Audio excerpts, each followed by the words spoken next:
Bienvenue sur Africa 24 dans cette nouvelle édition du Non-Stop Info. Voici les titres de l'actualité.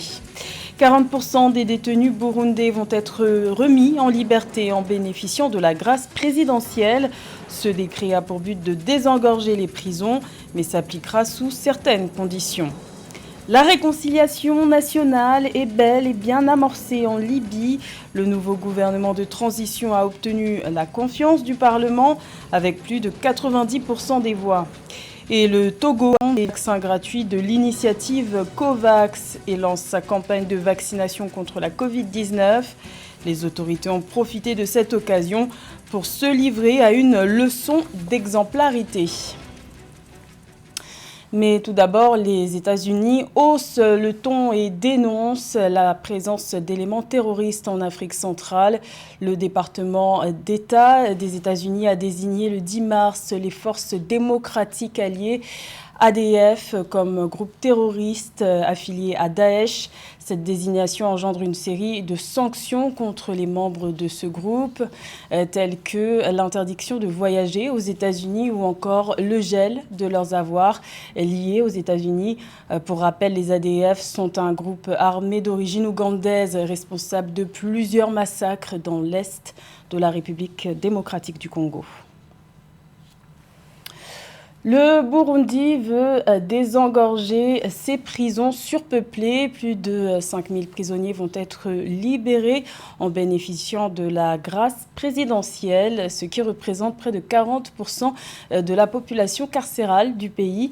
Néanmoins, cette mesure s'appliquera sous certaines conditions. Les explications de Joël-Marie Ballot. Au Burundi, plus de 5200 détenus vont bénéficier de la grâce présidentielle accordée par le chef de l'État, Évariste Ndayishimiye. Cette décision survient suite à l'observation par les autorités locales de la surpopulation carcérale. À travers ce décret qui ordonne la libération de 40% des prisonniers burundais, le chef de l'État entend désengorger les prisons surpeuplées. Toute mesure de grâce est à saluer au regard de la surpopulation carcérale au Burundi, mais malheureusement, ces critères excluent une bonne partie des prisonniers politiques arrêtés depuis le début de la crise de 2015 au Burundi. Cette nouvelle, bien accueillie par les prisonniers, n'en demeure pas moins sélective. Pour bénéficier de ce privilège, des conditions ont été mises en avant. Cette opération concerne en priorité les détenus dont les peines sont inférieures ou égales à 5 ans et les personnes condamnées pour corruption. Il a spécifié, il parle de crimes de droit commun finalement, puisque toute personne condamnée à ce qu'on appelle au Burundi atteinte à la sûreté intérieure de l'État, ASI en abrégé, ne sera pas libérée. Toute personne ayant commis ou étant poursuivie pour un crime qui est plus ou moins relié à ces manifestations, puisque la plupart des manifestants de 2015, la plupart des prisonniers politiques sont arrêtés et condamnés parfois pour ce qu'ils appellent l'atteinte à la sûreté intérieure de l'État, ne sont pas de la liste, c'est bien précisé. En rappel, le milieu carcéral burundais dispose à ce jour d'une capacité de 4100 places. Malheureusement, selon la presse locale, avec un taux d'infraction grandissant, caractérisé par l'occupation des prisons par près de 13 200 détenus majeurs à ce jour, le gouvernement burundais sera appelé à faire davantage des efforts pour rendre la vie en détention moins difficile. Sa disparition a fait l'effet d'un électrochoc. Le Premier ministre ivoirien Ahmed Bakayoko a tiré sa révérence ce mercredi 10 mars à l'âge de 56 ans.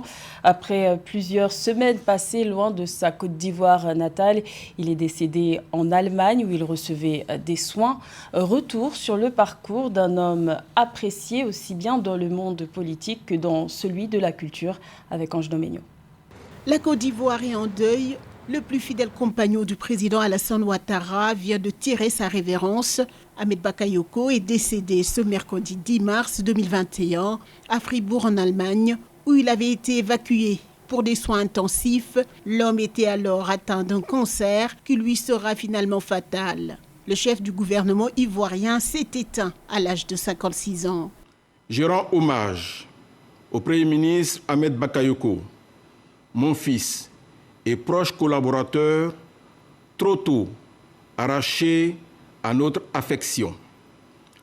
Le Premier ministre Ahmed Bakayoko a servi la Côte d'Ivoire avec dévouement et abnégation.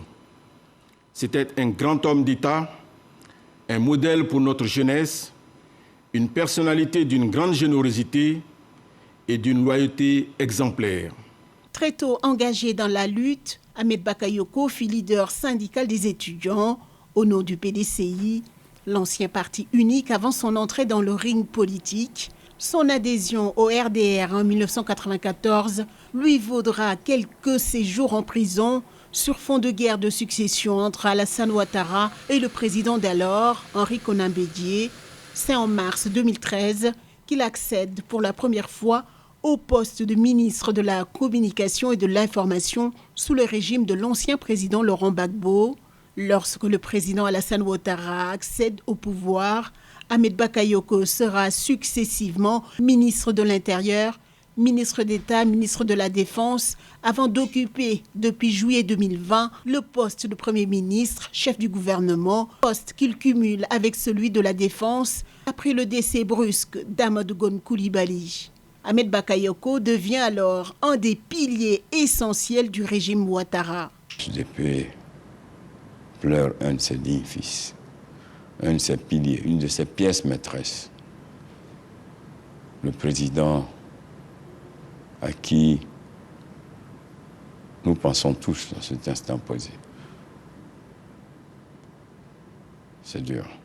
Le Premier ministre Ahmed, c'était toujours le sourire, quelle que soit la situation. Il avait cette force de pouvoir détendre même les situations les plus tendues. Ahmed Bakayoko a été déclaré vainqueur aux élections législatives du dimanche 7 mars 2021. Pour rappel, il fut un acteur clé du dialogue politique engagé avec l'opposition. L'homme avait réussi à fédérer autour d'une même table pouvoir, opposition et organisation de la société civile. Un acte qui a favorisé des élections législatives sans trouble et sans heurts. Un sujet commenté par Aïssatou Diamanka-Besland. Les tractations s'annonçaient difficiles. Pourtant, le gouvernement provisoire libyen a obtenu la confiance du Parlement le 10 mars, soit 9 jours avant la date butoir. Le nouveau gouvernement de transition est parvenu à convaincre les députés, chose que le gouvernement d'union nationale reconnu par la communauté internationale n'avait pas réussi à faire. Désormais, ce nouvel exécutif suscite beaucoup d'espoir. Un sujet de Aïssatou Bari. En Libye, les lignes semblent bouger. Le nouveau gouvernement a obtenu mercredi 10 mars la confiance du Parlement à l'issue d'un vote crucial pour l'avenir du pays.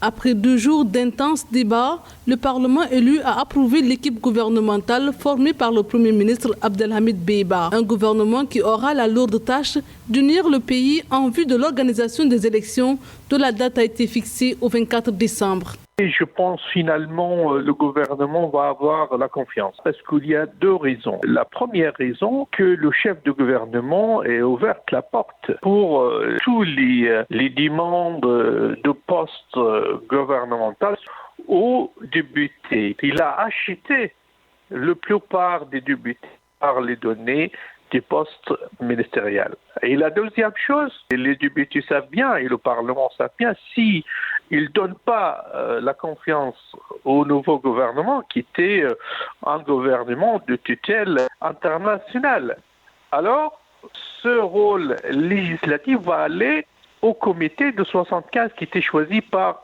la représentante des Nations Unies à Libye. Le gouvernement a été approuvé par 121 voix sur les 132 députés présents. Les législateurs libyens étaient réunis depuis lundi 8 mars pour la première fois depuis des années.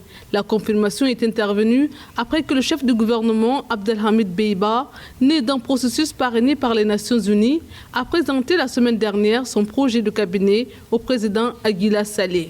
Il y a plusieurs défis, mais je pense que le plus important défi pour le gouvernement, de faire unifier tous les postes gouvernementaux et surtout unifier l'armée qui est toujours divisée, qui est toujours en état de guerre en fait. Bien sûr, il y a le défi de la vie quotidienne des Libyens qui est dégradée depuis 10 ans.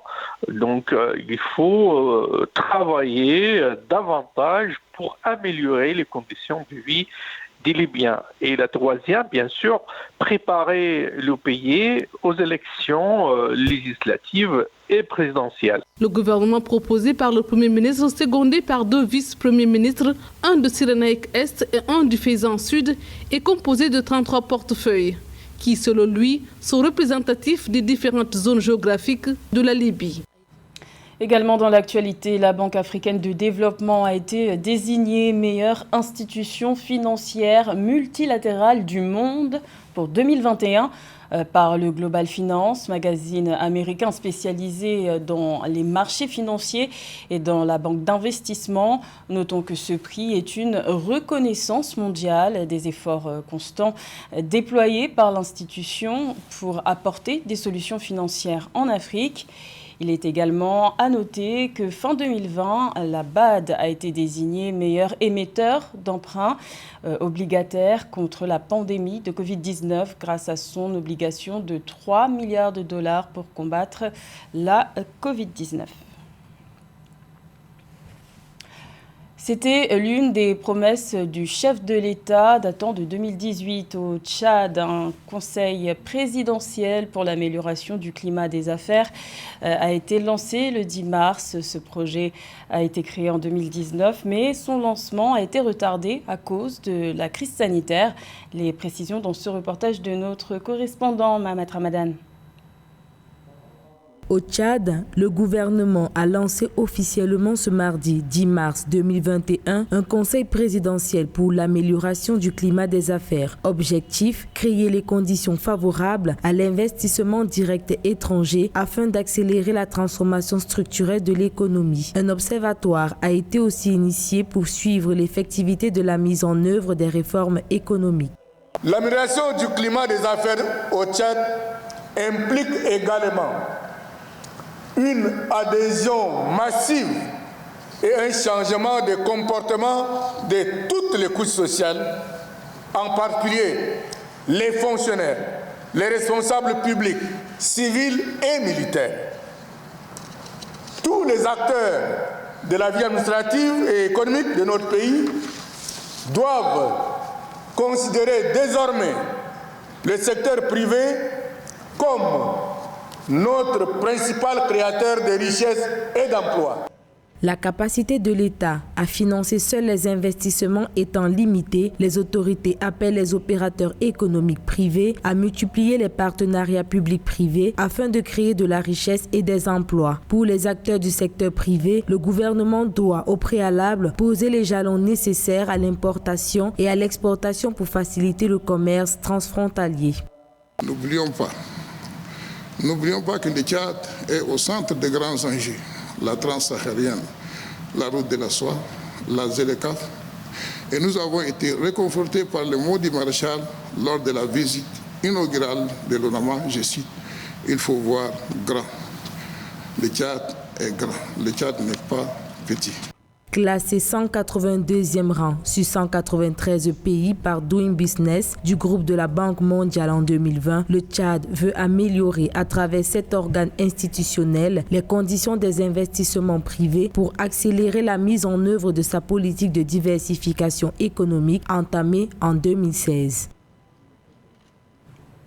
Le Togo a lancé sa campagne de vaccination contre la Covid-19 d'une manière singulière pour accuser réception du premier lot de 156 000 doses de vaccins gratuits envoyés par l'initiative COVAX. La chef du gouvernement s'est fait vacciner, un geste pour rassurer les plus réticents et pour montrer l'exemple. Reportage de notre correspondante Emefa Kofi. Des doses de vaccin AstraZeneca pour lutter contre la Covid-19 au Togo. Le pays a donné le ton de la campagne de vaccination ce 10 mars avec la chef du gouvernement Victoire Toméga Dogbé, la première à se faire vacciner grâce à l'initiative COVAX. Ces vaccins restent à ce jour notre seule chance de reprendre rapidement le cours normal de nos vies. Le bon déroulement de cette première phase nous servira plutôt de base pour les phases suivantes, afin que la majorité des Togolais puissent être vaccinés. Le démarrage de cette campagne de vaccination ne doit pas nous faire baisser les bras sur le front du respect des gestes barrières. Pour cette première phase, 156 000 doses de vaccins sont disponibles pour 75 000 personnes avec pour cible les 50 ans et plus résidant dans le Grand Lomé et l'ensemble du personnel de santé. Le vaccin est sûr, rassure le professeur Didier Ekwevi du conseil scientifique chargé de la riposte contre le coronavirus. Sur le plan scientifique, le vaccin que nous avons eu, c'est le vaccin AstraZeneca, c'est un vaccin efficace, puisque ça permet de prévenir 90% des formes graves de la maladie. Et nous sommes sûrs et certains que tous ceux qui seront vaccinés ne présenteront plus de formes graves de la maladie et par conséquent, nous aurons moins de décès dans les jours à venir. Tout vaccin a des effets secondaires. Ces effets secondaires vont survenir. En général, ces effets secondaires vont durer 24 à 48 heures. Ce sont des effets secondaires qui seront très mineurs. C'est lorsque vous avez la fièvre, vous prenez du paracétamol. Lorsque vous avez des maux de tête, vous prenez du paracétamol et vous reposez. Un peu plus d'un an après l'apparition de la maladie à coronavirus au Togo, le pays enregistre plus de 90 décès avec une hausse inquiétante des cas de contamination ces derniers jours. C'était le journal de la rédaction. Merci de l'avoir suivi. L'information continue sur Africa 24.